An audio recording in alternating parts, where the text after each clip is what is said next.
विष्णु जी की ये कथा आपका भाग्य बदल कर रख देगी, इसलिए इस कथा को अधूरा बीच में न छोड़ें। नमस्कार भक्तों, आपका स्वागत है आयुष ज्ञानवर्धक में। जिस समय ये कथा प्रारंभ होती है, उस समय पृथ्वी पर धर्म तो था, पर मनुष्यों के हृदय से विश्वास धीरे धीरे मिट रहा था। लोग मंदिर जाते थे, पर मन में स्वार्थ लेकर, भगवान का नाम लेते थे, पर कर्म में छल होता था। ऐसे समय में स्वयं भगवान विष्णु क्षीर सागर में शेषनाग पर विराजमान थे। लक्ष्मी जी उनके चरण दबा रही थीं, पर विष्णु जी की दृष्टि बार बार पृथ्वी की ओर जा रही थी।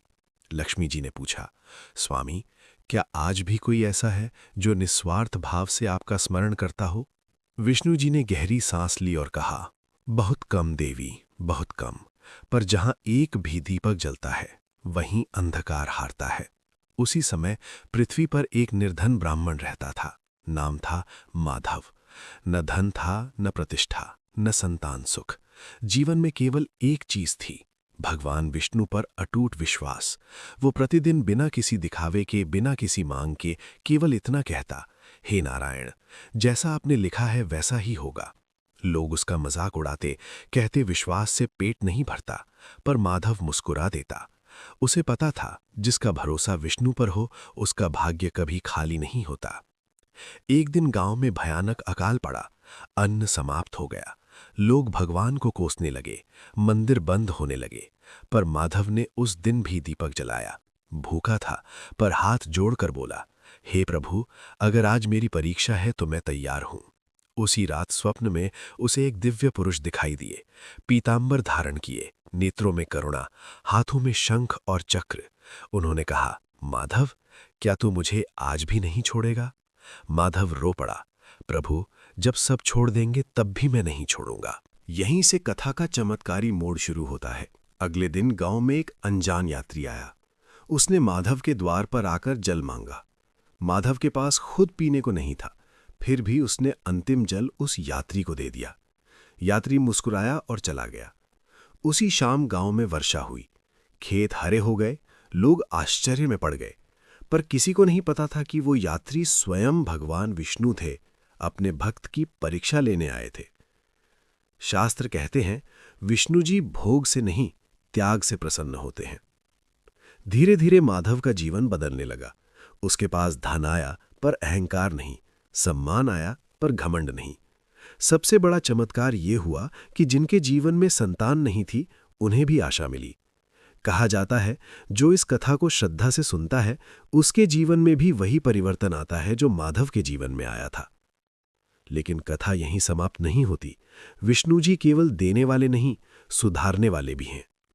एक समय ऐसा आया जब माधव के मन में हल्का सा अहंकार आया, मैं विष्णु का भक्त हूं।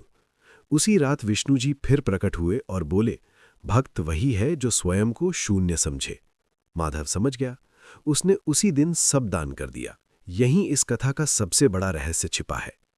भगवान विष्णु भाग्य नहीं बदलते, वे मन बदलते हैं, और मन बदलते ही भाग्य अपने आप बदल जाता है। कहा जाता है, जो व्यक्ति किसी भी दिन, विशेषकर गुरुवार को, इस कथा को शांत मन से सुन लेता है, उसके रुके हुए काम चलने लगते हैं, पाप स्वयं क्षीण होने लगते हैं, और जीवन में एक अदृश्य सुरक्षा कवच बन जाता है। विष्णु जी स्वयं कहते हैं, जो मेरी कथा को सुनकर भी न बदले, वो मेरी नहीं, अपने अहंकार की पूजा करता है। कथा का अंतिम संदेश यही है, यदि आज आपका जीवन रुका हुआ है, यदि मेहनत के बाद भी फल नहीं मिल रहा, यदि मन अशांत है, तो समझ लीजिए ये कथा आपको ही बुला रही थी। माधव ने सब कुछ दान कर दिया था, धन, अन्न, वस्त्र, यहां तक कि लोगों की प्रशंसा भी। अब वो फिर से उसी कुटिया में अकेला बैठा था, जैसे कथा के आरंभ में था। पर एक अंतर था, पहले उसके पास कुछ नहीं था, अब उसके भीतर सब कुछ था। गांव वाले हैरान थे कि जो व्यक्ति राजा समान सम्मान पा चुका था, वो फिर से साधारण जीवन क्यों जी रहा है। किसी ने पूछा, माधव, तुम्हें डर नहीं लगता कि सब फिर छिन गया? माधव मुस्कुराया और बोला, जिसके पास नारायण हो, उससे क्या छिन सकता है। उसी रात एक विचित्र घटना घटी। पूरा गांव सो रहा था, पर माधव की कुटिया के चारों ओर दिव्य प्रकाश फैल गया। आकाश से शंखनाद सुनाई दिया और स्वयं भगवान विष्णु प्रकट हुए। 4 भुजाओं में शंख, चक्र, गदा और पद्म, मुख पर ऐसी करुणा की पत्थर भी पिघल जाए। विष्णु जी ने कहा, माधव, तू जानता है कि संसार में सबसे दुर्लभ क्या है? माधव ने सिर झुका लिया। प्रभु, आपका सानिध्य। विष्णु जी मुस्कुराए। नहीं भक्त, संसार में सबसे दुर्लभ है कष्ट में भी कृतज्ञ रहना। ये सुनते ही माधव की आंखों से आंसू बह निकले। उसी क्षण विष्णु जी ने उसे अपने पिछले जन्मों का स्मरण कराया कि किस प्रकार उसने कभी घमंड किया था, कभी दूसरों को तुच्छ समझा था, और उन्हीं कर्मों के कारण उसे इस जन्म में कष्ट भोगना पड़ा। पर विष्णु जी बोले, जिसने कथा सुनी, जिसने विश्वास नहीं छोड़ा, उसके कर्म कट जाते हैं। यही कथा का रहस्य और गहरा हो जाता है। विष्णु जी ने बताया कि पृथ्वी पर हजारों ऐसे लोग हैं जिनका भाग्य केवल इसलिए रुका है क्योंकि वे ईश्वर को शर्तों में बांधना चाहते हैं। ये कर दो तो मानो, पर जो बिना मांगे सुनता है वही पाने योग्य बनता है। माधव से कहा गया, अब तू केवल अपने लिए नहीं, दूसरों के लिए जिएगा। अगले ही दिन माधव के द्वार पर दुखियों की कतार लग गई। किसी को संतान सुख चाहिए था, किसी को रोग मुक्ति, किसी को मानसिक शांति। माधव किसी को आशीर्वाद नहीं देता था, बस कहता, विष्णु की कथा सुनो, बाकी वही करेंगे। और आश्चर्य, जिसने श्रद्धा से सुना उसका जीवन बदलने लगा। शास्त्रों में कहा गया है, विष्णु कथा वो दीपक है जो एक को नहीं, पूरे कुल को प्रकाश देता है। धीरे धीरे माधव का नाम दूर दूर तक फैल गया, पर उसने कभी स्वयं को गुरु नहीं कहा। एक बार एक अहंकारी विद्वान आया और बोला, अगर तुम्हारे विष्णु सच्चे हैं तो मुझे अभी प्रमाण दो।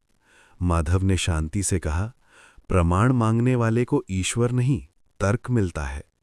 वो विद्वान हंसकर चला गया, पर उसी रात उसके जीवन की सबसे बड़ी गिरावट आई। तब उसे समझ आया, ईश्वर को चुनौती नहीं, समर्पण चाहिए। यहीं इस कथा का वो भाग आता है जहां श्रोता के भीतर कुछ टूटता है, अहंकार, अधैर्य, शिकायत। विष्णु जी स्वयं कहते हैं, मैं वहां नहीं जाता जहां मुझे बुलाया जाता है, मैं वहां जाता हूं जहां मुझ पर भरोसा किया जाता है। कहा जाता है, जो भी मनुष्य इस कथा को पूरी श्रद्धा से सुन लेता है, उसके जीवन में 3 परिवर्तन अवश्य होते हैं। पहला, मन शांत होने लगता है।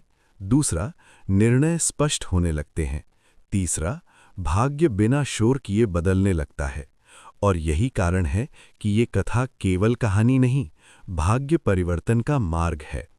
माधव का जीवन अब स्वयं कथा बन चुका था, पर ईश्वर की लीला अभी समाप्त नहीं हुई थी।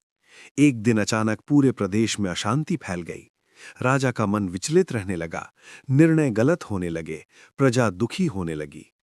राजमहल में ज्योतिषियों, विद्वानों और साधुओं की सभा हुई, पर कोई समाधान न निकला।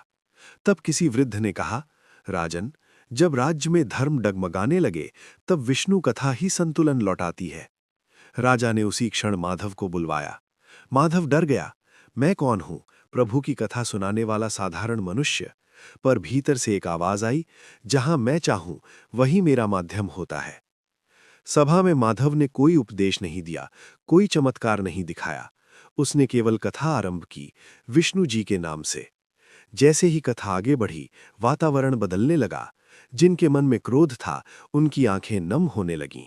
जिनके भीतर भय था, उन्हें शांति मिलने लगी। स्वयं राजा के हाथ कांपने लगे। उसी क्षण माधव ने वो वाक्य कहा जो शास्त्रों में अमर हो गया, विष्णु वहां नहीं होते जहां शक्ति का घमंड हो, वे वहां होते हैं जहां जिम्मेदारी का बोध हो। उसी रात राजा को स्वप्न आया। उसने देखा विष्णु जी क्षीर सागर से उठकर पृथ्वी पर चल रहे हैं और उनके चरणों से भूमि हरी होती जा रही है। विष्णु जी ने कहा, राजा, राज्य तलवार से नहीं, धर्म से चलता है। राजा की नींद खुल गई। उसने अगले ही दिन अपने निर्णय बदले, अन्याय रोका, करुणा को स्थान दिया और आश्चर्य, राज्य में शांति लौट आई। पर कथा का सबसे गूढ़ रहस्य अब प्रकट होना था। विष्णु जी पुनः माधव के सामने प्रकट हुए और बोले, माधव, अब तुझे ये जानना होगा कि लोग क्यों कहते हैं कि ये कथा भाग्य बदल देती है। माधव ने सिर झुकाया। विष्णु जी बोले, क्योंकि ये कथा मनुष्य को उसके कर्मों से मिलवाती है। उन्होंने बताया कि हर व्यक्ति अपने साथ अदृश्य ग्रंथ लेकर चलता है, उसके कर्मों का। पर जो इस कथा को श्रद्धा से सुनता है, उसके ग्रंथ के कई पन्ने स्वयं जल जाते हैं। यही कारण है कि पाप बिना दंड के भी क्षीण होने लगते हैं। शास्त्र कहते हैं, विष्णु कथा सुनने वाला मनुष्य अकेला नहीं रहता, उसके साथ स्वयं धर्म चलता है। अब माधव वृद्ध हो चला था। एक दिन उसने गांव वालों से कहा, अब मैं जाने की तैयारी कर रहा हूं। लोग रो पड़े। उसी रात आकाश में दिव्य प्रकाश फैला, विष्णु जी स्वयं उसे लेने आए। जाते जाते माधव ने अंतिम वाक्य कहा, जिस दिन तुम्हें लगे कि सब कुछ टूट रहा है, उसी दिन विष्णु कथा सुनना, क्योंकि वही दिन जुड़ने का होता है। और कथा कहती है, उस दिन के बाद भी जो जो इस कथा को श्रद्धा से सुनता गया, उसके जीवन में अद्भुत परिवर्तन होते गए। किसी को संतान सुख मिला, किसी को रोग से मुक्ति, किसी को मन की शांति। पर सबसे बड़ा चमत्कार ये हुआ कि लोगों ने शिकायत करना छोड़ दिया और विश्वास करना सीख लिया। यही कारण है कि आज भी कहा जाता है,